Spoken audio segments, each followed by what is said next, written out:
Hi, my name is Jeff Davis. I want to talk to you today about implementation of a pre-conviction recovery and reintegration program. The epidemic of substance abuse and addiction in America is well documented. I've been working drug enforcement for the last 26 years, and I can tell you that this is one of the most prevalent issues that I face as a law enforcement officer. I can also tell you that it's one of the most prevalent issues that our communities face across America.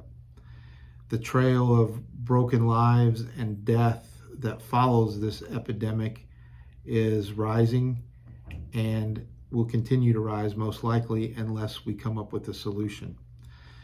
Substance abuse, trafficking, and all the things related to addiction are a multi-billion-dollar industry operated by a global network of criminal organizations, cartels, and even rival nations that seek to do us harm.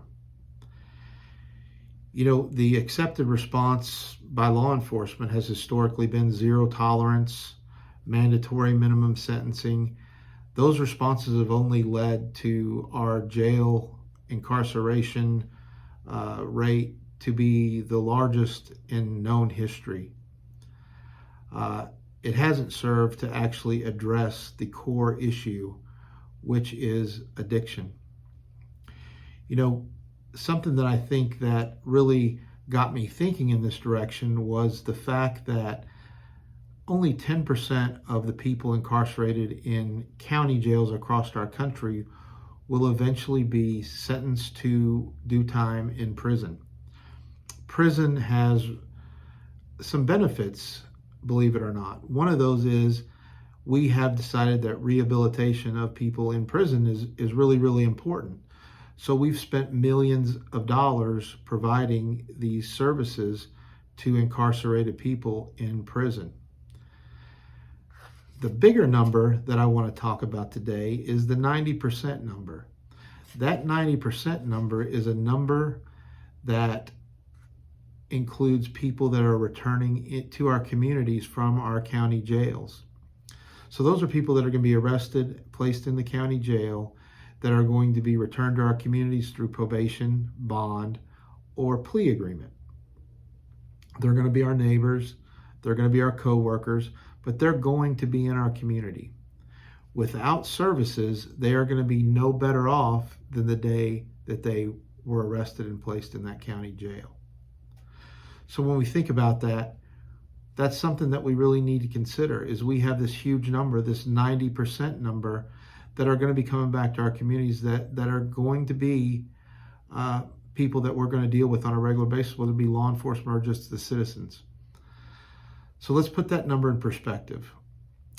Other numbers that are accepted is nationally 50 to 70% of everyone arrested every day in America and placed in a county jail are there for substance abuse offenses.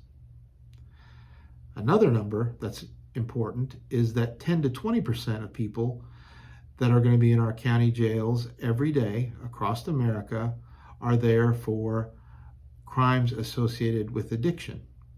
That means crimes that were committed to support their addiction and fuel their habit. If you average those two numbers, that number is going to be about 65% of the total population of our county jail on any given day across America are going to be there for substance abuse and addiction related offenses. When I think about that, it doesn't even seem real.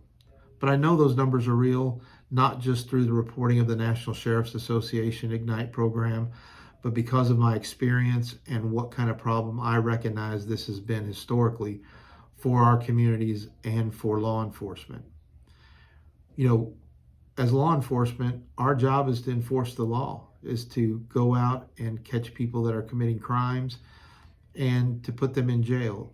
It's also to serve the people in our communities and do what's right by those people.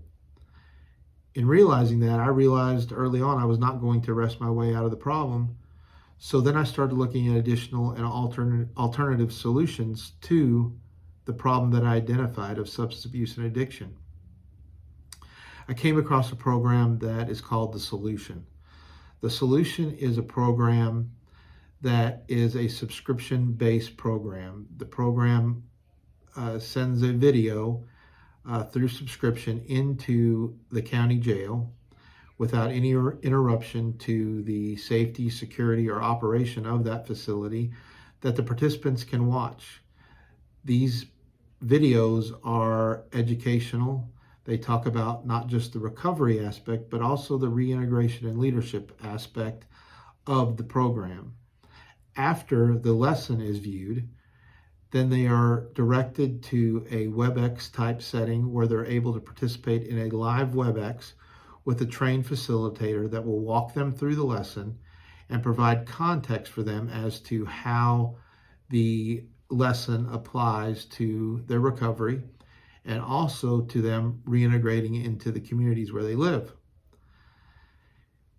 You know, one of the obstacles to delivering a program at the county level is you never know how long they're going to be there. They don't have a definitive sentence that they're going to be in the county jail. So it was important for a program, if it was going to be successful, to be able to follow that person from the county jail into their community.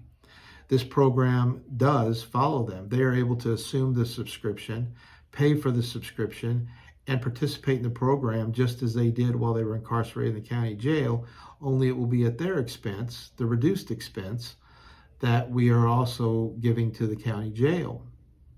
So let's talk about expense, because that's always a big question, is how much is this going to cost? Well, average treatment for 30 days is about $15,000 across America. That's cost prohibitive for most people. Most people, that barrier to entry is just too high.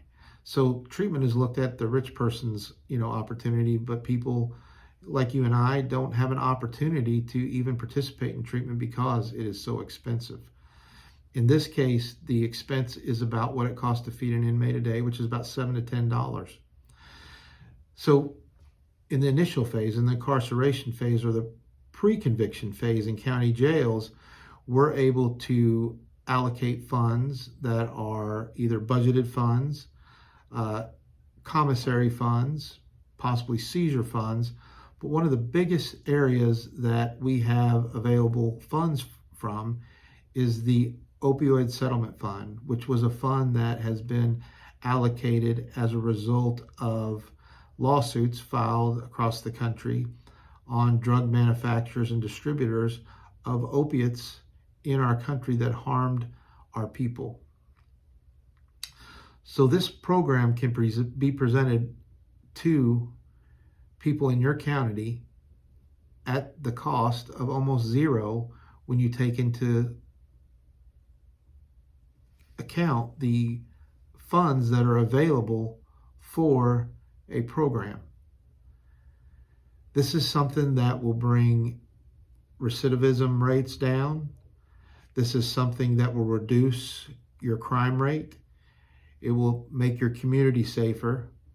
You will develop a support and collaborative relationship with your community, and it will reduce the overall numbers and cost to the criminal justice system by participating in a program like this and providing resources to people to recover and reintegrate into their communities from a pre-conviction facility such as a county jail.